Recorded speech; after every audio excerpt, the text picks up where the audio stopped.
I hope your notebooks are ready. And I was just speaking to Taylor Max, and I remember when Taylor Max started as a representative in a Miami office. Raise your hand if you've been to an SLDM. Okay. If you haven't been to an SLDM, it stands for Sales Leadership Development Meeting. I have one week from today.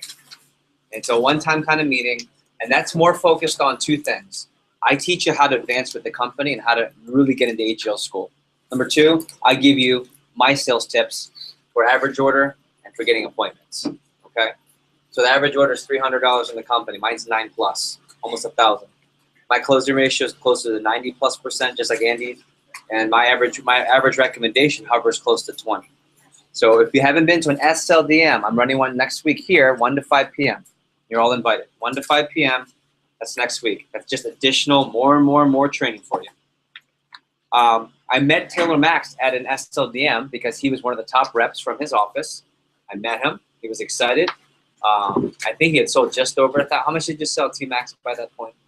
Yeah, about 1,200 or so. Okay, he had sold about $1,200 with the Cutco. Nothing crazy, nothing to write home about. And he went on to hit as one of our top 5 reps in the, I believe in that. What were your total sales by the end of the summer? Yeah. Yeah, so about $25,000 in sales. Made just shy of $6,000, $7,000 for income. And I went on to AGL school, been a branch manager 2 times, by the way, 2-time branch manager, and has decided to take the route of a Cutco sales professional. I can't think of a better person to tell you about how to get recommendations than Mr. Taylor Max. You're averaging how many right now? 12 to 15 every single time. How many of you have had recommendation appointments where you get like 2 already? The one that rhymes with hero. Okay, we're gonna prevent that today. You can. I'm gonna say you're welcome because I picked this guy. I said, "Are you available?" He said, "No." I said, "Taylor Max, I need you to change your schedule and teach at this meeting." And I'm hoping the Brazilian barbecue tonight will help say thank you. I want to welcome them with a warm round of applause from the pilot office. Let's give a big round of applause, Mr. Taylor Max, for coming.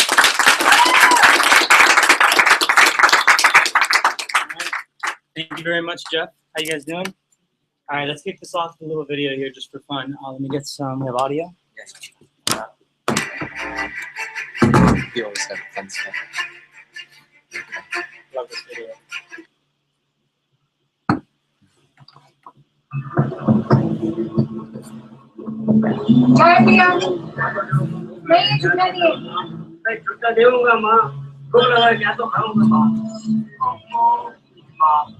भैया छुट्टा नहीं है जो मैं दूंगा छुट्टा दूंगा नहीं है कार्ड ही नहीं पर कार्ड आउट तो मेरे पर बचे रहे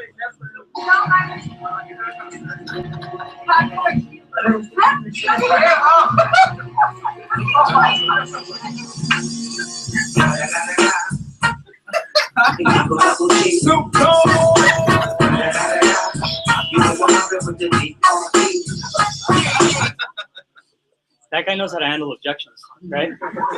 So, I'll be honest, I don't know much about the thug life, but you like that? Thought you'd like that. I don't know too much about the thug life, but I do know a thing or two about the knife life, so I've been doing that for a little bit, and that's what we're here to talk about today. So I'm pretty excited. I'm going to give you some pretty important stuff on when it comes to recommendations.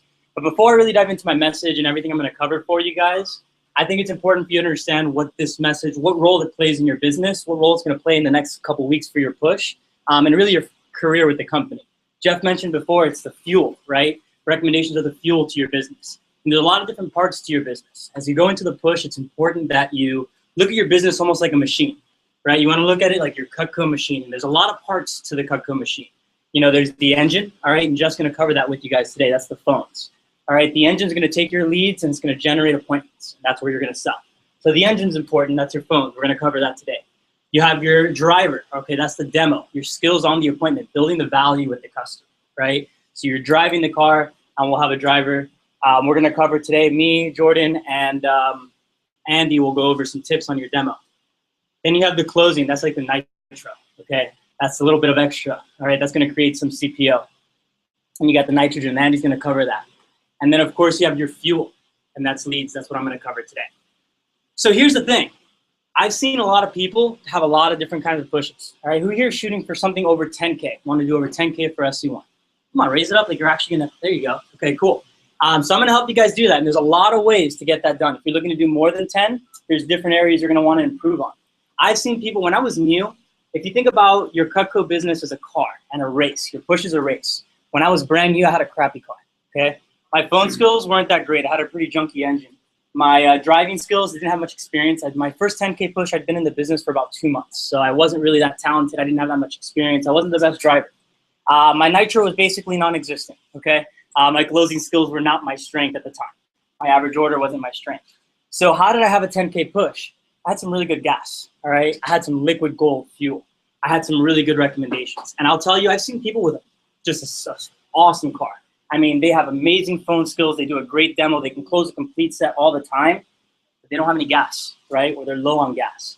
So you can take a car that's pretty junky, but if you fill it with some good gas, it'll outrace the car without any gas every single time, right? So the fuel is the most important part, and it's also the part that can make the biggest difference in your business. All right, there's a difference. What kind of fuel are you putting into your Cutco machine, right? Are you seeing non-max, all right, not the most qualified people? That's like putting crummy old car gas with like dirt into the engine. Does it really matter how great the car is? If you're putting some junky gas in there, it's not gonna run, right? Or you can put some liquid gold, right? You can put some of the premium gas in there. And based on the kind of fuel you have is really gonna generate your results. So we're gonna talk about all the different aspects of the car, and by the time you guys get out of here, you're gonna have a pretty sweet Cutco business, all right? And you're gonna have a lot of things to work on in the next couple weeks to make sure that you win this race that you're going for. But I'll tell you, if you don't have the right gas, if you don't have the right fuel, the rest of it doesn't matter. And the fuel is the smallest part that'll make the biggest difference for you over the course of the next couple weeks. And so I remember my very first Cutco 10K push, it was really because of the gas. I didn't have the best quality. I guess you could say I was putting regular gas in my car. I was seeing max, nothing too special, nobody out of this world. But I did a lot of appointments, and I got a lot of recommendations, and I was able to get to 10K, even though my car wasn't that great, because I had a good amount of fuel. Fast forward to 2013, and this is where it gets exciting. And this is where my message really kicks in. In 2013, one of the things about my career is I've moved around a lot. Anybody go to school outside of the area? A couple of you? All right, that was me. I went to school in Fort Myers. It's 2 hours from me. So I started and I sold my first summer here, and then when the fall came around, I had to start from scratch in Fort Myers. And this was back in 2011. So back in 2011, the virtual demo was not what it is today. And it wasn't really an option. It hadn't been developed. We didn't have a Prezi. So I had to kind of start from scratch in Fort Myers. And that's why I got really good at recommendations. And a lot of what I'll teach you is what I've learned over the couple of years. But in 2013, I moved back to Miami, hadn't sold here in years, and I was a little low on fuel. All my recommendations were in Fort Myers. I've been living there for 2 years. And I moved back to Miami 2 days before the push started. I had 2 weeks to sell 10K to win this trip to Cabo, Mexico. And I knew that I had a great car. At this point, I'd been in the business for 2 years. I could make calls. I was good at the demo. I had good closing skills. And my issue was I just didn't have a lot of gas. So I knew that if I had to get as much gas as possible and the best quality. So that push, just to put it in perspective, without going deep into the story, I sold 9,800 and something, just shy of 10K, right? But it was enough to win the trip, so I was happy. And I will tell you, $8,000 of that $12,000 or $10,000 that I sold came from 6 customers, 6 demos, right? Created over $8,000 of my sales. Now I had a lot of other appointments, but I had a great vehicle and I had the right gas. And so I was able to make it happen, even though I may not have had the quantity that I wanted. So my goal by the end of this message, guys, is that you can create some liquid gold, okay? You can create some liquid gold gas for yourself. You can have the quality and the quantity to make it happen. Because the fact is, you can take some quality recommendations, some quality leads, and put them into your car, whatever it might be, whatever your skill sets are, and it will create results. And I promise that out of all of you guys here that are shooting for 10, some of you are gonna do it with just a few really good leads. Some of you can do it with a lot of average leads, but if you really take exactly what I'm gonna teach you guys today and implement it and take notes, you'll be able to do a lot more than you thought you would, because you're gonna have the quality and the quantity to have the 10K push that you want. So what does it take to get these quality leads? Well, there's 3 steps, all right? And there's 3 parts of the demo that I'm gonna cover for you. The first one is your pre-demo prep. And I'm gonna go over a list of things, and I want you, when I cover that section, take a couple notes on it and make like a little checklist. and make sure that you're ready to go on all of those. Because these are some easy things you can do before you even get to the demo to make sure you're going to get more recommendations. All right, so you're in control of that. There are certain things you're not always in control of, but you're in control of how you show up. Okay? You're in control of the attitude that you have and how prepared you are for that demo. So I'm going to make sure that you guys are prepped to make sure you get the most leads possible when you get to the house. Then I'm going to go over a couple things you're going to do inside the demo, during the demo. Seed planting, name dropping, all right? A couple cool little lines that you can add in there. And that's really going to help you out. And then we're going to go over how to ask for the leads and just exactly what I say when I'm with the customer and kind of what kind of role that plays. And if we have some time at the end, I'm going to give you some bonus tips. We'll go over how to handle some objections. You guys can throw some objections at me. But the cool thing about objections, and I always make sure my objections, I put them in there at the end, but they're not the most important part. And why do you think I don't spend a lot of time on objections when I'm talking about recommendations? No, I mean handling objections, right? Has anybody ever heard an objection when they're getting leads? Yeah, I don't know anybody, or I'm in a hurry, or whatever the case might be. So that's something that we hear a lot, and I'm definitely going to cover, but it's not the most important part. And the reason is, if you do the first 3 things right, if you do everything I'm going to teach you, the amount of objections you're going to get are going to significantly drop. I remember when I was new, I was getting a lot of objections to the sale, to the price, to the demos. I got a lot of objections, and I really got caught up in learning how to handle the objections. And what do I say if they said that? What do I say if they say this? And what I realized is if you get better at the demo, if you get better at the things I'm going to focus on today, they won't ask you those kinds of questions, right? So how is it that you handle this objection? Oh, well, the way I handle it is I just don't get it, right? I do X, Y, Z to make sure that when I get to the end, they don't feel that way, or I don't even hear that objection to begin with. So that's my goal, is that if you do these things, the objections aren't that important. You know, you'll get a couple of objections and I'll teach you how to handle them, but they won't be anywhere near what you're ready for. So we're going to go over a couple of these things. And the first thing is going to be the pre-demo prep.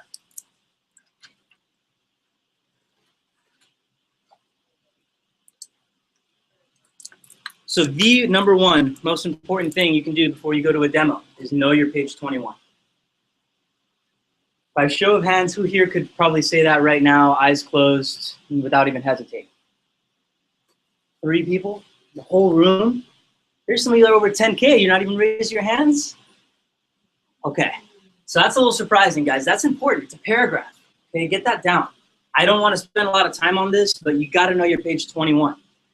Page 21 in the manual is what I say. It's what pretty much everybody says on their demos, and we just know it, and we say it with confidence. Ms. Jones, there's one more really important part. Here's where you can really help me out. I get paid every time I show Cutco. I can only show people I've been personally recommended to. So what I need for you to do, I'm cleaning up, jot down like 200-300 people might be nice enough to help me out. Just kidding, 20 or 30 would be perfect. Not necessarily looking for people who buy, just nice people like you to willing to take a look. The way the sponsorship program works, every 10 friends he gives me is a sponsor. When you get a 20 or a double, 30 or a triple, and so on and so forth. And once I get 50 sponsors, the company gives me $150 in Cutco that I can use to build my kit, give to my parents, or help you guys out with some free stuff. So here's a pen and paper. Just give me as many as you can. Thank you very much. I really appreciate it. All right. Do I know my page 21? No. Okay. That's why I get more recommendations. This is the first slide, guys. All right. This is really easy for you guys to do. It really is a paragraph. Sit down, learn it tonight before your next appointment. Every appointment you go to and you don't know your page 21, you're losing out on business. And or it's page 15 now? Yeah. Page 15 in the email. Okay. Man, I am old. The manual's changed and I got the wrong page in there. But recommendations, whatever page that might be in the manual. And here's the thing. Here's the cool thing about recommendations is they grow exponentially. Let's say on an appointment, you don't know your page 21 and you get 5 recommendations. You call the 5 recommendations, you schedule 2 appointments, right? And those 2 appointments give you 5 recommendations each. That's 10 leads. So now you have 10 new people to call from those 5. You see how that number just doubled? And that's why, you know, when you're asking for recommendations on every appointment, you end up with a nice big book, all right, of people to call. But this keeps going. Out of these 10 leads, you're going to schedule, if you have the same ratio, 4 of them. You'll average 5 recommendations on each appointment. That's now 20 leads. And so on and so forth, right? But let's go back and let's say you learned your page 21. And even just on this one appointment, you were able to get 10 leads instead. And that created 4 appointments instead of 2, which created the 20 leads instead of 10. So it's going to continue to grow. And every appointment that you do today or in the next week that you're not maximizing on the leads is not just affecting you on that appointment. You know, I didn't just miss out on 1 or 2 leads. What did I miss out on? Well, you keep building this out and you missed out on a lot of business, all right? So you want to get really good at the recommendations because it's going to affect you in the long term. Know your page 21. Second thing is be referable. And this is something that, in my opinion, we don't talk enough about in the business. And it's something that's really within your control. So be referable. What do I mean by that? Well, I mean arrive on time, dress right, and have your kit and blue book all nice and set up. When somebody recommends you, you have to understand that you are now a representation of them. Okay? You have a friend that went to Harvard, graduated with great grades, and is now a very successful attorney, and someone calls you on his behalf, right? Someone calls you, hey, I'm a friend of Sam. Sam's an attorney. You know Sam? Oh, yeah, I know Sam, right? Sam's an attorney, graduated from Harvard. What do I think about that person that just called me? He's at the same level as Sam, right? I mean, if Sam knows him, Sam's successful, Sam is powerful, Sam's an attorney, this guy must know what he's doing. And so you are now becoming a representation of your customers. So are you somebody that your customers want representing them? When you show up to the house, are you on time? Are you dressed well? Okay, do you have your kit? Do you know your stuff? Do you know your 21, the one paragraph we told you to memorize in training, right? If you don't know these things, if you're not carrying yourself professionally, why are they going to recommend you? Why are they going to let you be a representation of them? They don't want somebody going to their friend's house who's going to be 20 minutes late, dressed like a mess, and all the knives are dirty from the last appointment. Is that the most professional guy? No. Okay, now you might get some recommendations, but are they going to recommend you to their best people? Absolutely not, right? And that was something that I struggled with for a little bit, and I learned that, I really needed to get on my game and make sure that I was referable. So things that I do to make sure I'm referable: when I'm dressing at the house, I always have a button-down shirt, something nice, jeans usually. I can wear slacks, but I try to wear at least name brand.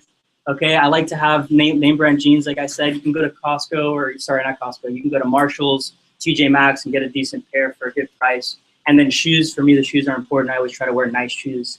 So I make sure I'm dressed well. My blue book is set up. My blue book is set up nice. My sample kit, all my knives are clean. All my knives are sharp. Okay, and I walk in looking clean and professional with my blue book ready to go. Okay, I have my all my stuff in here, and I'm on time. If I'm late, I call ahead of time and let them know. And when I'm booking the appointment, I always try to give myself like a 15-minute cushion. Once I book the appointment, everything's good. Hey, Ms. Jones, just so you know, like I said, I'm working really hard for this contest. I actually have 5 appointments before I go see you. So I should be there by 7, but just in case I run late or traffic, I might be there at 7:15. I just don't want you to run away and think I'm late. I might just be running late for my last appointment, okay? Awesome, great. And that gives you a little 15-minute cushion in case you're running late so you don't have to rush. But I always want to be there on time, okay? I always want to be there on time. I always want to be there dressed well, and I always want to make sure that I'm referable. So I'm building connections, I'm building rapport, and I'm somebody that they want to recommend during the demo. So once you've done that, if you know your page 21 and you're walking into the house, think about the position you're coming from. You're coming from a position of power, right? You're coming from the place where you're a professional. You're not just some college kid selling knives, right? You showed up on time, you're dressed nice, you're ready to go. You're professional. You're not a young professional. You're not somebody that's, you're a young person trying to be professional. You're a young professional. There's a difference, right? And some of that comes with experience. And I'm sure some of you can, who's been in the business for more than a year, or just about a year? All right, so for the reps that are here about a year, do you notice a difference when you walk into a home now versus your first? You remember your first recommendation, the first person you didn't know whose house you walked into? I remember mine. My stomach was like turning before I went in the door. It was the first customer that wasn't like family or friends, and I was nervous as heck. And it's very difficult sometimes to hide that. Versus a year from now, when you walk into a home, you know you're ready, right? You know you got a great car, you know you're ready to rock and roll. So the confidence is important, because if they don't feel you're confident, if they don't feel comfortable with you, why are they going to recommend you, right? So all these are the little things that make a big difference. So during the demo, what are some things you can do? Build rapport, make a friend.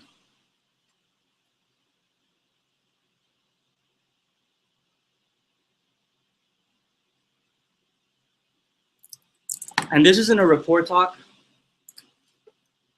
That's something you'll hear about for sure. If you're part of the boot camp in the mornings, there'll be a whole message on how to build rapport and how to feel comfortable with it.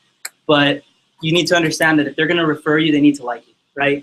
They need to feel comfortable with you. They need to be your friend. So my goal when I go on an appointment, the cool thing is I'm confident. I'm comfortable. I know if I do 10 appointments, I'm probably going to have about 8 or 9 sales out of the 10 appointments. And I know out of those 8 or 9 sales, I'm going to sell to probably 6 or 7 of them, maybe more, maybe a little less. I know those 6 or 7 people, I know I'm going to sell at least $2,000, maybe $3,000 or more at a minimum, right? So it doesn't really matter when I see the 10 appointments ahead of me. I know that there's going to be a couple that aren't going to buy. I know there's a couple that are going to be really big. They'll buy $2,000, $3,000, $4,000. I know there'll be a couple that'll be a couple $100.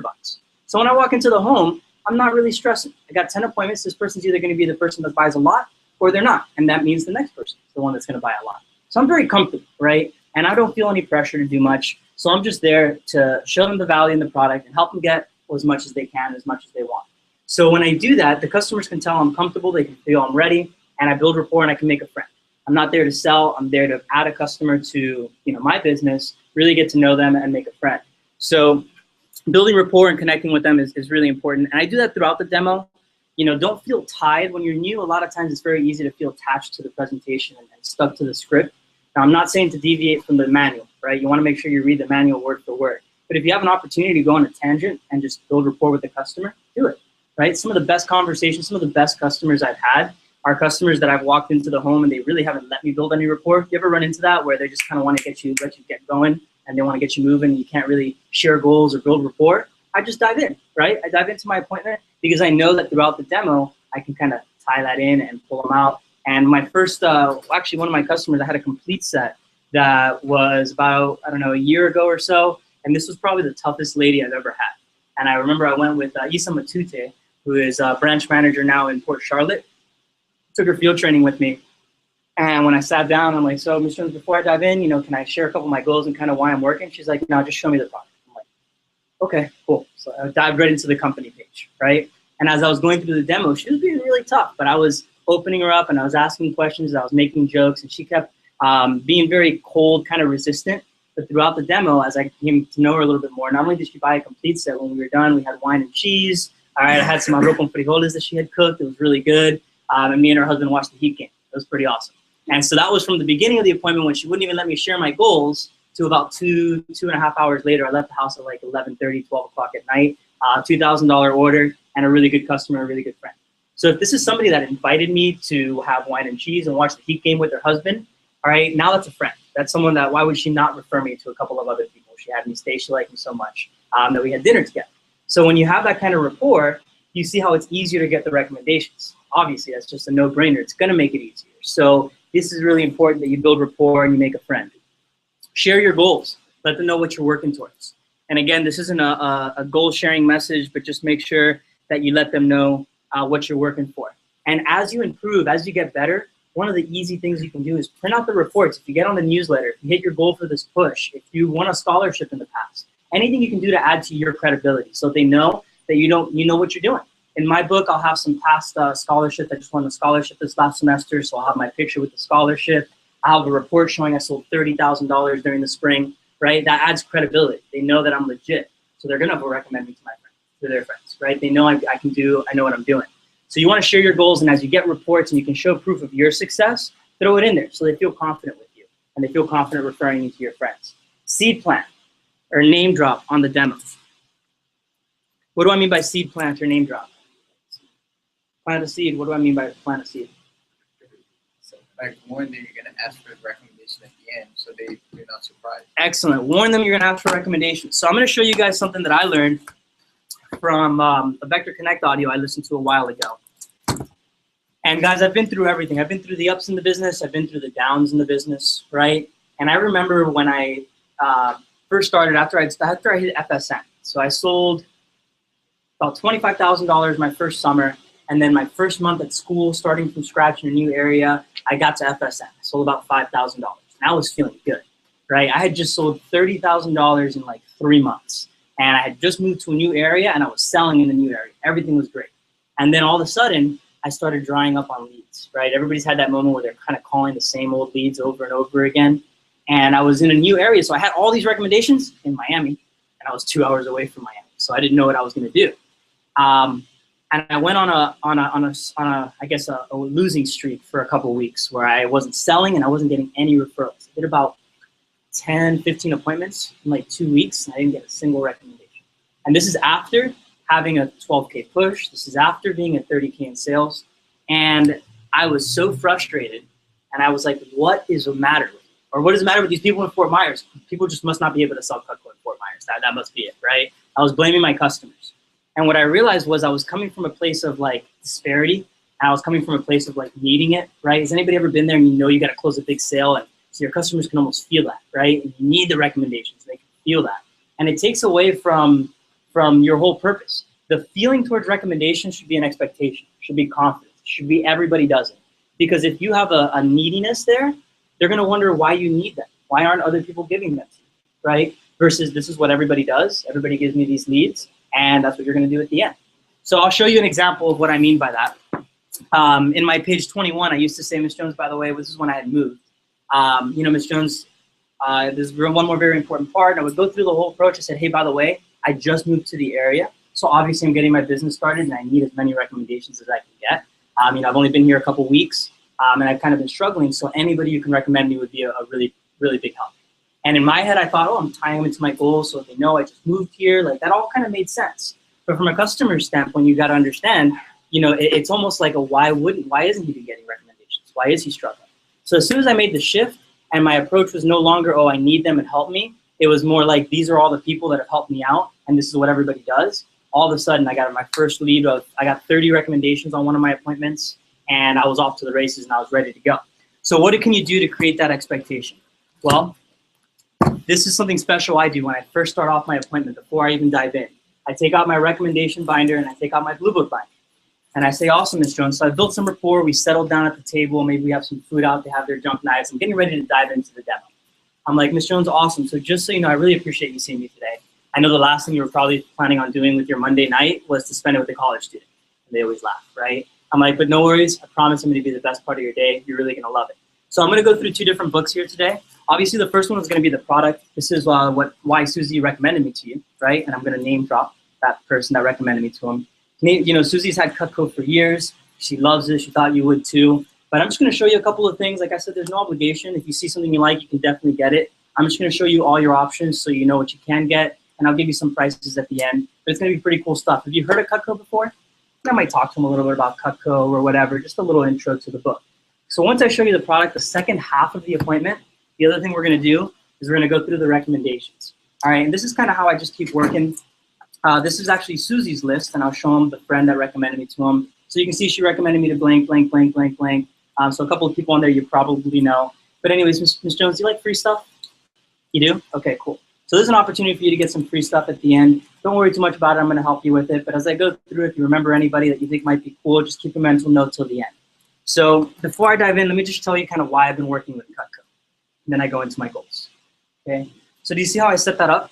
And I set it up by showing them that there's 2 parts. Part 1, part 2. And that way they know when they're ready, right off the bat. And the key to this, though, is your point is just to present it to them, right? You're not going to handle objections. You're not going to ask them for people right there. You're not going to go to your recommendation approach. It's very short, very minimum, just to open their minds so they can start to get comfortable with it. And I'm going to actually show you a couple of other ways you can do that. But the verbiage on it, if you want to jot it down, is, Ms. Jones, there's 2 parts to my appointment. There are 2 parts there's 2 things I'm going to do today, or there's 2 parts to our appointment, or whatever you want to say there. The first half will be the product.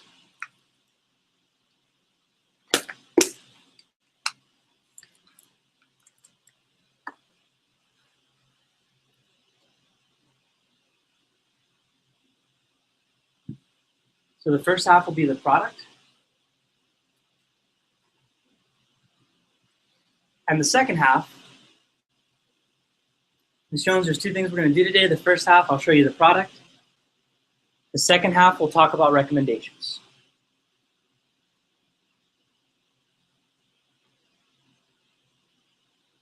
And then you show them the rec book, right? So you can put that like in parentheses, show rec book.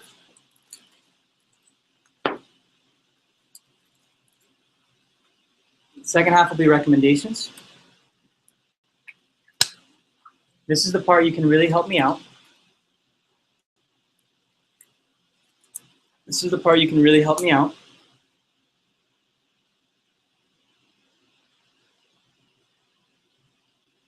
It has nothing to do with sales.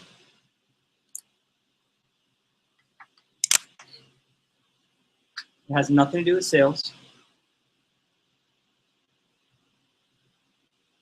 And you can even win some free stuff.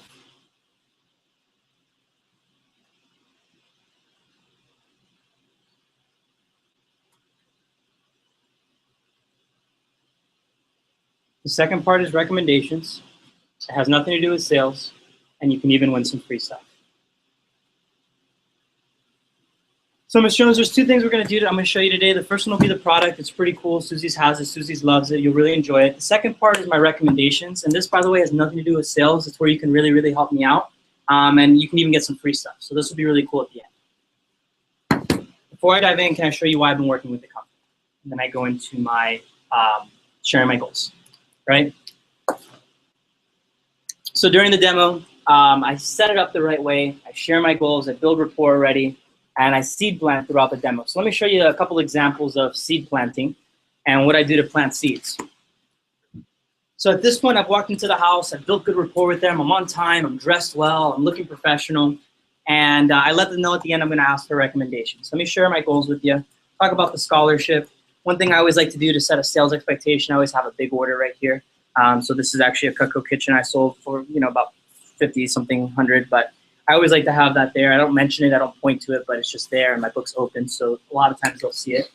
But I go through my rapport, kind of share what I'm working on. These are my personal goals. Okay, these are my professional goals, and then my financial goals, appointments. I'll go through the sponsorship and how it works, just like you guys do on your appointments, where this is the automatic sponsorship. This is that recommendations I was telling you about. We'll talk more about it at the end. And then I go into my company page. And when I go into the company page, I take every opportunity I can to plant seeds and use people's names so they can see it happening. So Ms. Jones, the company's been around since 1949. It's American made in New York. As a matter of fact, that's why your friend Jill chose to invest in it. They just love the fact that it was American made, right? So that's just an example, but it might be on the guarantee page. Ms. Jones is the biggest reason Susie got this stuff. This is the biggest reason, my customer, Chrissy, from last week, she loved this stuff so much because of the thermal resin handles with the ergonomic design, right? So any opportunity I can on the features, on the benefits, on the different parts, I'm gonna plug in the customer, a customer's name from my past. So I'll go through the company page. Actually, this is one of the coolest parts, the fact that we're American made. And I don't know if you know, Ms. Jones, do you know Peter? Peter is Chrissy's brother. That's actually how I met Chrissy. Peter recommended me to him. And what Peter just loved about Cutco, like he got a bunch of stuff from me, but the biggest reason was it was American made. He's like a big old American made guy. You walk into the house, American stuff everywhere, American car, American everything. So he just loves supporting an American made company. And obviously it's a good product too. So he really loved it. And that's why he recommended me to his sister who recommended me to you. So you see how I'm telling the story, okay?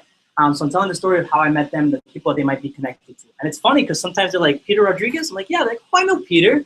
He's one of your customers? Yeah, Peter's one of my customers. That's how I met Jill.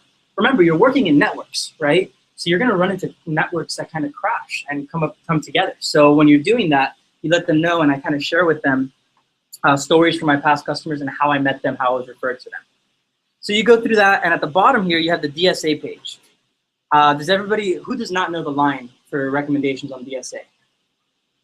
Okay, the majority of you. So I'm going to go through this real quick. Yeah, do they know that or no? You're going to hand it out? Awesome. All right, so Jeff will get that out to you. That way you don't have to write it down. I'll go through how to say it, but he'll hand out the verbiage, so don't worry about writing it down. So Ms. Jones, we're also a member of the DSA, which is the Direct Selling Association, which means we can't do any door-to-door or cold calling. The only way I can keep working towards my scholarship is through recommendations, the same way Susie recommended me to you. So Ms. Jones, my goal today is not to sell you a bunch of stuff. My goal is that you have fun, you love the product, you love me, and that way you recommend me to a couple of your nice friends at the end. All right, and so that's my variation on the DSA page. But basically the gist is this is a company that we're registered with. Most people, if you run into business owners, they know who it is, pretty prestigious, and they make sure we don't do any door-to-door, telemarketing, cold calling, or anything like that. We only work through referrals. Yeah, go ahead. So who's been to an SLDM? So you already have this. Okay, if not, you can take this. And I know we normally don't teach this to SLDM, but you can have this. This is the phrase he's referring to. I taught this to him, gosh, 4 years ago? Yeah. 4 years ago, and this is his version of it. But what he's doing is you set up ahead of time. You mind if I? Yeah, go for it. Does anyone know? And if you've been to my meeting, don't answer. The number one reason why people don't give recommendations, there's one resound reason. If you've been to my meeting, don't answer. Anyone want to guess? Just go ahead and guess. Lois this thing on. Hello. Just guess. Number one reason why people don't give recommendations. Young lady, what is your name? That's right. You're from Erica's office. Welcome. Number one reason. Okay. They don't like the job possible. Okay. Another top reason why a customer wouldn't, Alberto? Maybe. Okay. But there's a whole, my workshop. I have a whole workshop on this. What's the number one reason? They're caught off guard. Have you ever done an appointment where the customer's really into it and they, oh, Angel, yeah, we'll get the studio set, we'll get that. And then at the very end, when you went into recommendations, page 15, all of a sudden the demeanor changed. If you've felt that before, raise your hand. Say aye. Okay. Because you caught them off guard. You ever have a customer say, oh, no, we don't do that? You ever heard that? Do what? You caught them off guard. So with the phrase here, Mrs. Jones, we're a member of the DSA, Better Business Bureau, 2 organizations that monitor ethical practices of U.S. companies. We have an outstanding record with both. So what that means is I can't do door-to-door telemarketing.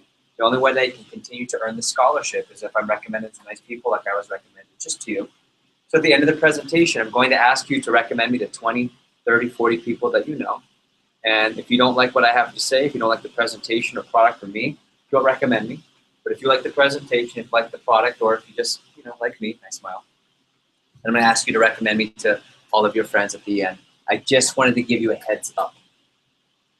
And then you'll have it, you know this. You'll do presentations at the end. You say, Mrs. Jones, there's one more very important part. Oh, is this why I write down names? You're like, yes, right? And it's, yes. You experienced a little bit better feeling since you used it? Okay, cool. So I'll let you continue. How much time do you want? You got it. What do I need? 20? Sure. Okay. Great. All right, so that kind of goes right to my point. What are the 2 things I've talked to you guys about the most? What was the concept with the 2 books, right? So let them know ahead of time. Give them that heads up. I'm sorry? Yeah, be professional, okay? But give them a heads up. Let them know. At this point in the demo, I let them know before I even started that we're going to have 2 parts. And then I'm sharing stories about customers I've been referred to, how I met them, right? Sharing stories about any customers it could be, right? And I'm just saying names of all my customers so that they know that I see a lot of people, I get a lot of recs. And then this again here. So at this point, they've heard it 3 times, right? They've heard the referral portion 3 times, all right? And so when you get to it at the end, it's a lot easier. So asking for recommendations. So before we dive in to the third part, and we're gonna have some time for the bonus, which is the fun stuff at the end. I wanted to show you a couple more examples of things I might do. So let's go back to let's go to junk knives.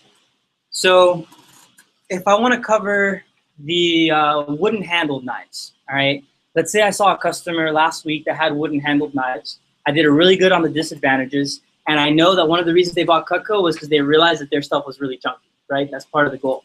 So who can tell me like a way that you might be able to talk about the wooden handled knives while using that story from a past customer? Something like, hey, my friend Max had wooden knives and we realized at first they were And that's why they decided to get some Cutco, right? So good. So I had a customer last week. The name was Max, and I don't know if you know Max Haluska. He lives down the road actually. He wasn't the one that recommended me to Susie, but it was blank blank, and I kind of share the relation, right, the story and how I met him. You always want to share the customer and how you met the customer. So write that down. When you're using these stories, right, when you're telling the story, you want to use the customer's name, how you met the customer. Customer's name, how you met the customer, and who the customer recommended you to, if possible, right? Stories are powerful, guys.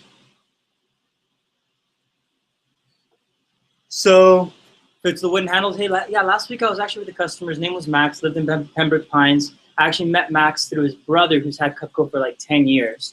And when I went over to his house, he'd never heard of Cutco before. And the #1 reason he got Cutco from me was because of that. He had some wooden handled knives. And the wood is awful because blank, blank, blank, go through the disadvantages, right? And so that's what he really liked about it. And that's also part of the reason he recommended me like a ton of people. He gave me like 20 recommendations. He was my top recommender last week. And it was because, he saw how Cutco really helped him make his kitchen more sanitary, right? And then I'll move on. So that's an example there. The guarantee, same thing, and I go through. Now, I also love to use testimonials, okay? I have my happy customer list, so these are all of my customers. So I use this to point to, and I met most of these, again, through recommendations. So sometimes I might point out, Kathy, who recommended me to Jill, who recommended me to Frank, who recommended me to, right? And I got the smiley face there. So I'm showing proof I'm showing proof that people buy Cutco all the time. I have some famous Cutco customers in my book, all right? And I have the different testimonials. So I love using testimonials as well while I'm building value in the product. Now, who's ever run into somebody that already owns Cutco? Everybody, right? You're gonna run into a lot of them. So I'm gonna give you a little bonus tip. Has anybody ever gotten a testimonial from a customer? Yeah, did that help? Okay. Yeah. So when you're getting a testimonial, I'm gonna give you 3 questions to ask your customers when you're getting a testimonial. Ms. Jones, can you jot down like just 2-3 sentences, how much you love about Cutco? Get them writing. Once they're writing, these are the 3 questions. You already, that wasn't the question, it was just me asking them to give me a testimonial. Ms. Jones, make sure you include how long you've had it, how much you love it, how long you've had it, how much you love it, and is it a product you recommend to your friends and family?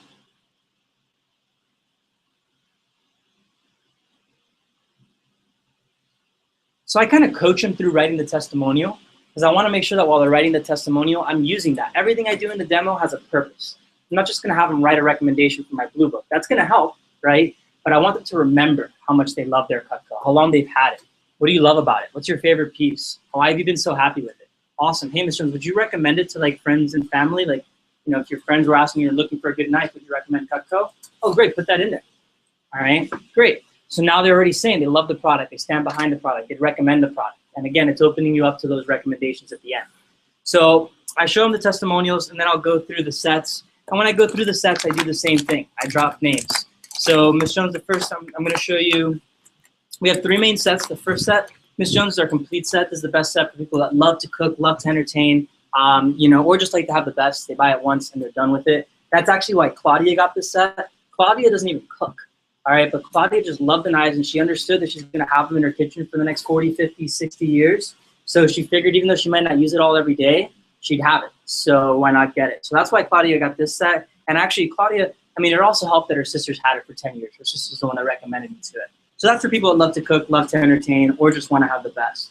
Then we have our medium set. It's for people that do an average amount of cooking. All right, this is actually Pilar's set. Pilar got this set because, you know, she's got 3 kids, so she's cooking all the time. Doesn't really like to cook, kind of has to cook, and she noticed that Cutco kind of helps her get in and out of the kitchen a little bit faster. And so she has the medium set. And then we have our basic set, Ms. Jones. And this one's got 7 knives, 2 forks, and a spatula. It's kind of like your bare essentials to get by. And with it, you know, this is like Susie's set or Jill's set from down the road. She got this because she just needed the minimum to get in and out of the kitchen as fast as possible. So each set, I give a real example of a real customer and why they owned it. So that way they can see, oh, I'm more like Pilar, or I'm more like Claudia. So I want to take a second. I want to share a quick story since I have some time before I dive into how to ask. And this is going to show you the power of those recommendations. If you remember, I said I had a 10K push where 8K of my sales came from 6 appointments, 6 orders, right? I went to go see Pilar. And this is the power of circles and networks. And when you're asking for recommendations, always understand everybody knows somebody through a network. So can someone give me an example of a network? What do I mean by network or a circle or a group? School is a network. Okay, what's another network? Church is a network. Good, what's another network? Workplace is a network. Networks are powerful, guys. My first big network I got into was my aunt's high school. All right, my aunt's high school she went to in the 1980s. She gave me one recommendation to her best friend in high school who recommended me to like 15 people that also went to that high school, all of which bought a bunch of Cutco from me. One of the people she recommended me to was Pilar. And Pilar bought $600 from me when I first started in the push. She bought like a galley set. And I went back to see her in 2013 when I was trying to win Cabo, and she upgraded to a signature set. She bought some extra stuff from me. She bought about $1,000. And Pilar had given me a couple of recommendations. So I said, hey, I didn't get a chance to see everybody. I know this was like 2 years ago. If you were me, who would you see first on your list? And she got me in touch with Claudia, who I mentioned was the complete set. Claudia bought about $2,300 from me. She bought a complete set. And they know each other because they're really close friends. They meet up once a week for dinner at Francis's house.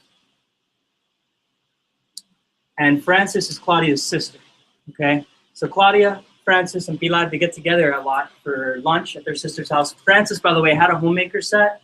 She bought about $3,500 from me. She got a complete set. All the knives that don't come in the complete set, she put them in a homemaker block. And so she has a complete set of homemaker blocks. She already had the cookware when I went to go see her. She bought the flatware and at the time, all the accessories we had. She has everything Cutco makes, all right? And so it was a $3,500 order. And this was Frances. Now, the cool thing was when I called Frances, I had called Frances 2 years ago. Pilar had recommended me to her. She was moving. I was never able to see her. When I was at Pilar's house, I said, Pilar, can you call Frances? I know you told me she was really, really good, but I just haven't gotten a hold of her. And I didn't get a hold of her.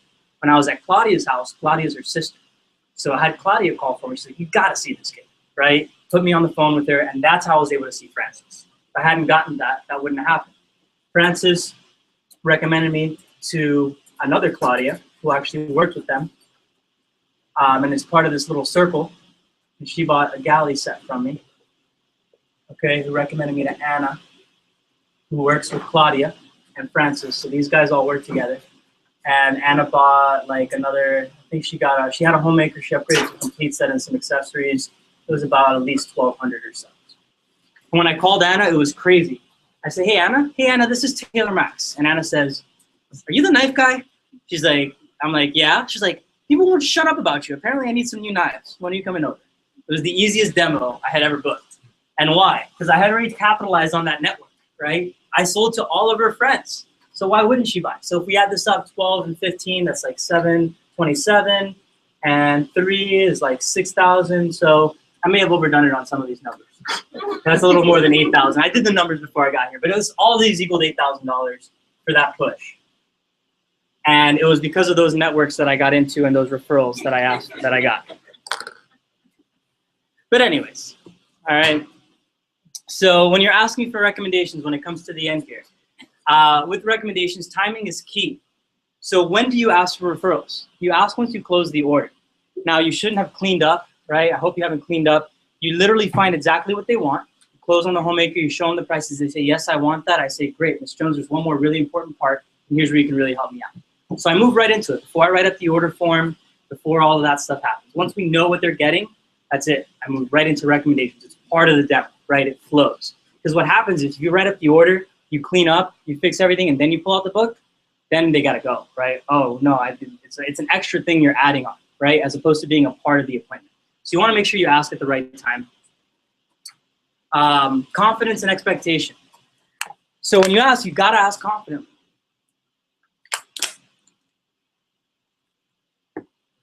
You got to have confidence.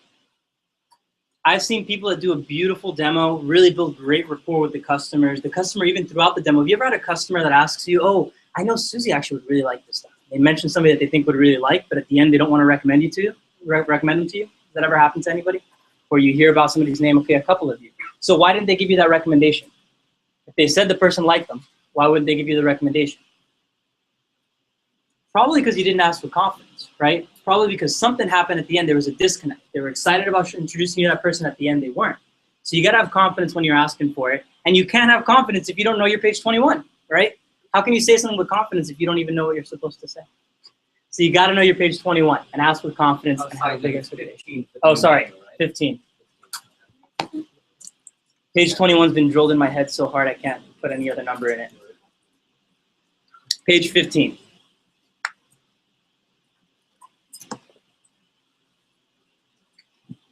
So so I finished, I find what they want, I say, perfect, Ms. Jones, there's one more part, here's where you can really help me out. I get paid every time I show Cutco, but I can only show the people I've been personally recommended to, like I was telling you before. So what I need for you to do while I'm cleaning up and writing up the order, just jot down like 200-300 people that might be nice enough to help me out. Just kidding, Ms. Jones, 20 or 30 be perfect. I'm not necessarily looking for people you think would buy. I'm just looking for nice people like you to take a look. So the way the sponsorship program works is when you get to, you know, for example, and I flip through on, I'm intentionally kind of going through all of these so that they see all the recommendations. Usually during a push, my book gets a little messy because you have the recommendations everywhere. So I show up to the appointment and sometimes I have like recommendations flowing out of my book. And I'm like, Ms. Jones, I'm sorry, it's kind of a mess. I've just been so busy and I've been getting so many recommendations, haven't had a chance to organize it, right? And again, I'm setting that expectation that everybody does it. So when you get to 10, just like Nestor did, you'd be a sponsor, you count one time towards my sponsorship. And then I flip through until I find somebody that's like a double sponsor, right? So when you get to 20, just like Sam or Michelle or Lourdes did, you'd be a double sponsor, you count twice. And when you get to 30, like Maggie, you'd be a triple sponsor, you count 3 times towards my sponsorship. So here's a pen and paper, and I hand them a recommendation sheet. Just jot down as many as you can. So I always flip through the book, and I want to point out anybody they might know that I've been recommended to. I might show them their friends list if their friend gave me 20 or 30, find out who on the list they know, so I can use it for my networks and my circles while I'm working through it. And I hand them the sheet. And then when I go through and I'm thought jogging, so once you get the pen writing, that's the goal, okay? Your goal is just to get them writing. Don't worry about how many or what they're doing, because once the pen is writing, you can keep it writing, right? You can thought jog. So there's some questions that I ask when I'm thought jogging for more recommendations. Again, I'm looking for those networks. I'm looking for those circles. So if they mentioned a neighbor to me earlier when I was asking questions, how long you've been in the neighborhood's a network, right? So I want to ask a lot of questions in that network. Oh, Ms. Jones, I know you said you've been here for 30 years. You were mentioning some of your neighbors. How about Susie? Why don't you put Susie down, right? Or how long have you known Susie? Who else in the neighborhood do you know? Do you know anybody else that has Cutco? Cutco Owners is a network, right? I know your daughter goes to Killian. Are you involved in like the PTA? Okay, who do you know from your daughter's school? And I always like to ask those questions in those networks. So I thought jog based on anything I might know from them building rapport in the appointment. Who do you know that likes to cook? Who do you know that likes to entertain? All the basic questions. And who's the nicest person you know? I always like to ask that. So once I've gotten the list of 10, 15, 20, whatever it might be, the most important part to me is finding out a little bit about them, right? Because when you're making your calls, and Jeff's going to cover the phones later today, that's the engine, right, to your Cutco machine. When you're making the calls, the more you know about them, the better it is, okay? The more rapport you can build. And so everybody's going to find questions they like to ask as you get better in the business. My favorite question to ask, once I get the recommendation, I know the area, is, Ms. Jones, what's something interesting, different, or unique about Susie, right? That's my go-to question. What's something interesting, different, unique about Susie? Oh, Susie makes the best apple pie like I've ever had in my life. Like, it's ridiculous. It's really good. So I'm going to put apple pie next to Susie. And when I call Susie, hey, Susie. Hey, Susie, this is Taylor. I know my name probably doesn't ring a bell, but I'm Kathy's friend. How are you? Good, good. I was over at Kathy's house the other day, and she told me that you make the world's best apple pie. Is that true? And, of course, at that point, they always laugh. And, oh, I don't know if it's the best, right? They always smile. But they, they love it. They connect with them. You want to get some information on the customer so you actually know them when you call them. It's going to help you book the appointment. So my favorite question is who, is Ms. Jones? What's something interesting, different, unique about Kathy or Jill or Susie or whatever? Always want to try to get the husband's name. That's always good, especially if it's a home number. But you always want to try to get cells. Most people have cell phones now. And I try to get as much information as possible. So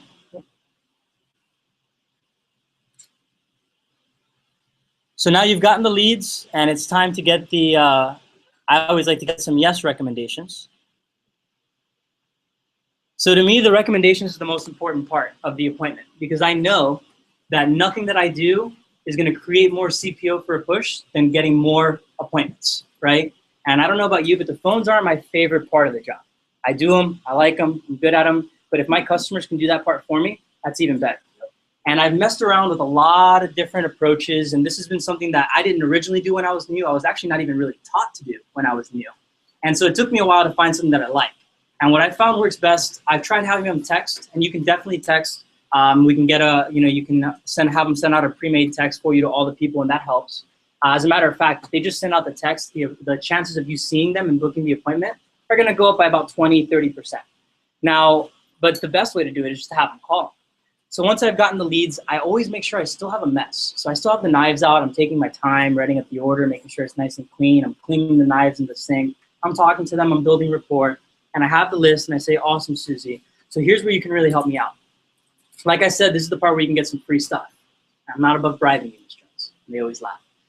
So Ms. Jones, I know you really like that vegetable peeler I showed you earlier, that can opener, or whatever the accessory or something that I got them excited about earlier in the demo. In order for me to get my goal and win this push, I got to have as many appointments as possible, Ms. Jones. So if you were me on the list, who would you see first if you were me? And they'll identify the 2 or 3 people that are best. I always like to star them.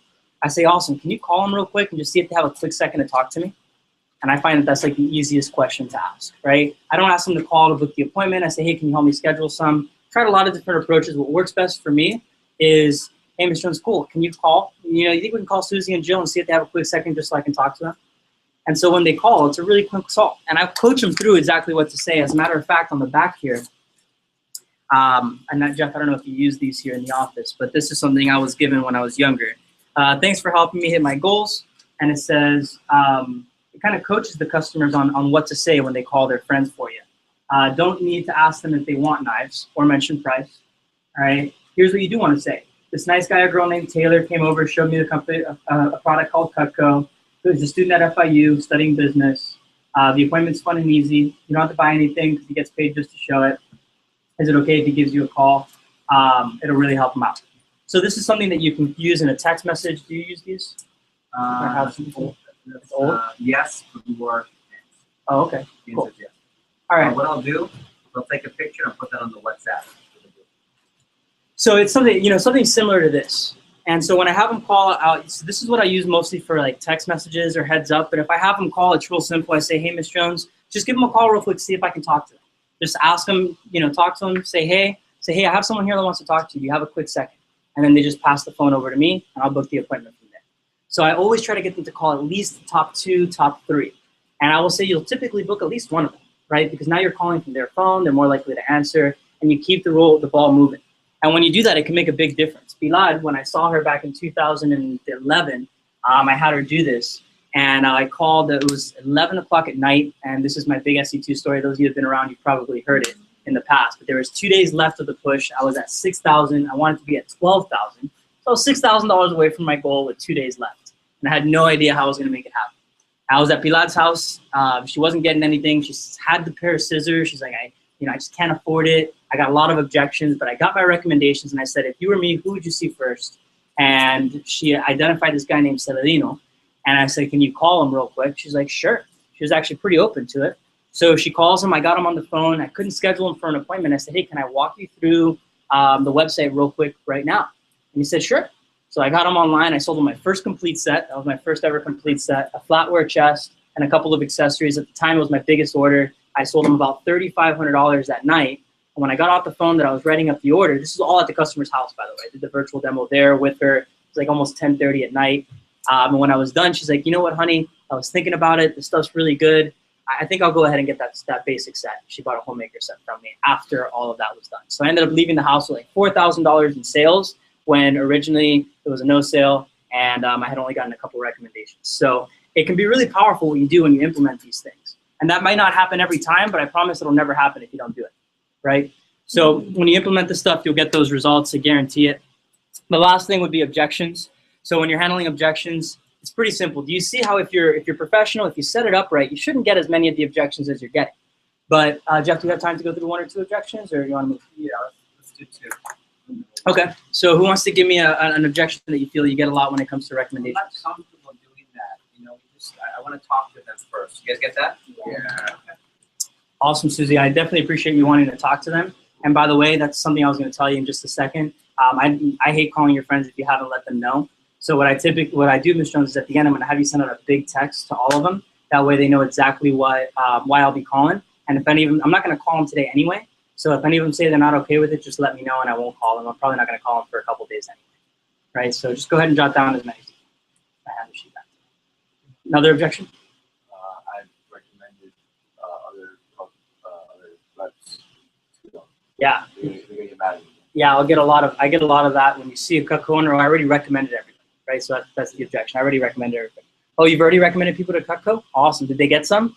Oh, great. Well, hey, Ms. Jones, I know it's been a while since you've seen Cutco, and if they have Cutco, you're probably sharpening their stuff, or they got some new stuff, right? So I'll say, hey, just like you, Ms. Jones, those customers probably haven't had anybody come by in a while anyway, and I love seeing Cutco customers. They're my favorite. So you can actually just jot down the exact same list you recommended last time, because it would still really, really help me out. So who did you recommend last time? And then go through the people that they've already recommended that have Cutco. Yeah. One more? Last one? I don't know anybody. You don't know anybody. Ms. Jones, you're way too nice not to know anybody, right? And that objection, that's called a smokescreen objection, right? Because do they really not know anybody? Does anybody not know anybody? No. So is that the real objection? No, the real objection is probably that they weren't comfortable for one reason or another. And if they weren't comfortable, that means you missed on something earlier that we talked about. Because if you do those things, they should feel comfortable and you shouldn't get that objection.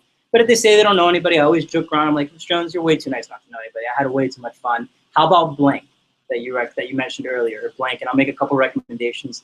I'm like, Ms. Jones, don't worry about emptying out your whole phone book. We can do that tomorrow. But for today, can you just jot down 1 or 2. So my goal is just to get them to write a couple. Because once they start going, have you ever noticed how people are like, oh, I don't know if I can give you any. And then once they go, they give you like 3 pages. You're like, oh, you said you couldn't give me any, right? Thought you didn't know anybody. And they finish with 20 or 30.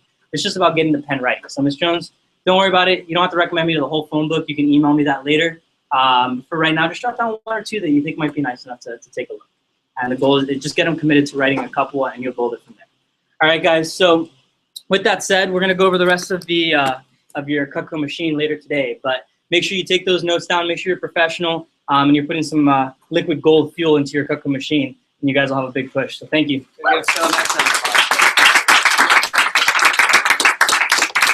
Okay.